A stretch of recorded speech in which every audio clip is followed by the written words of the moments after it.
Chapter 2. It was a dark and stormy night. I was just a young pup back then, and she was a dame in need of companionship. For circumstances I'd rather not get into right now, I'd landed myself in the pound. But the second she walked through the door, I knew I was the dog she needed. It didn't take much to seal the deal. The puppy dog eyes, the ear flipped inside out, the crawl in her lap, lick her face, and then fall asleep routine. She was putty in my paws, and we were headed back to her place in less than an hour. It had been raining for days, so when we got there, we couldn't go for a walk or to the park. The human knew I was getting restless, so she decided we should play a game of indoor fetch. I was young and naive back then, so I thought I might grow up to be a fetcher. But this particular game of fetch put me on a crash course with destiny. The first few tosses were routine. I'd chase the ball recklessly, slipping and sliding on the hardwood floor and crashing into random objects. The human, like humans tend to do, laughed hysterically.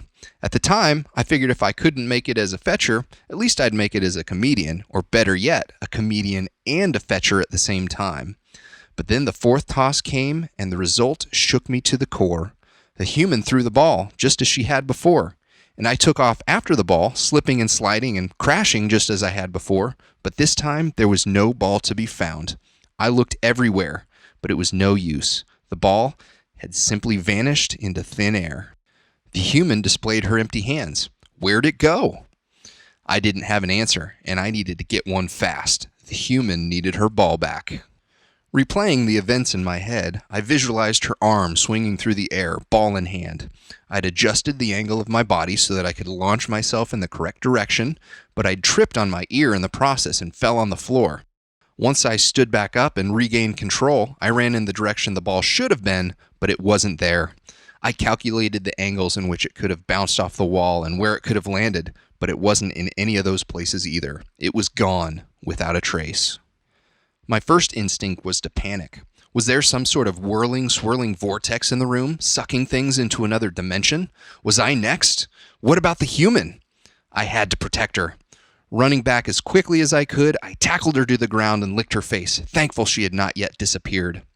The human giggled gleefully, completely unaware of the danger she was in, and that's when I saw it. The ball. It was sitting on the floor right behind her. The human had tried to throw the ball, became confused in the process, and set it down behind her by mistake. I licked her face several more times, thankful there was no longer the threat of a vortex sucking us up. Once her face had been sufficiently licked, I grabbed the ball and handed it back to her. It was then she spoke the two words that would change my life forever. Good dog. It was with those two words my fate was sealed.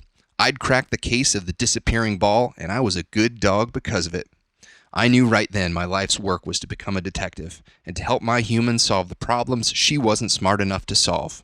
Believe me, with a human who can't even remember how to throw a ball, my work was cut out for me. The next few cases were even crazier. The case of the imposter puppy, the case of the unclimbable den mountain, the case of the roaring suck monster. The list goes on. I was just a puppy gumshoe back then, but I solved each and every one of them. I thought I was hot stuff. I thought nothing would ever get past me.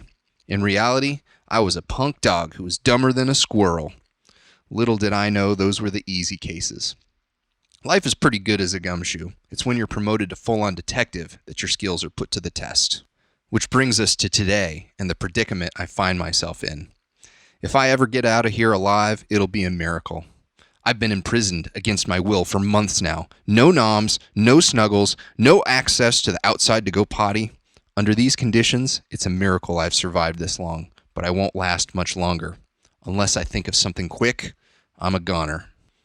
If I could go back in time with the knowledge I have now, I think I'd choose a different profession. I've heard sniffing work pays pretty well. I've always been a good sniffer, but then again, it was my sniffer that got me into this mess in the first place. If only I had known what I was smelling that first day, I would have just walked away, washed my paws of the whole situation, found a different case to work on. I should have just taken a nap instead, but I didn't, and regrets don't get a dog anywhere. I smelled it, and now there's no turning back. Yeah, that was the day everything changed. That was the day I took on the case of the phantom stench.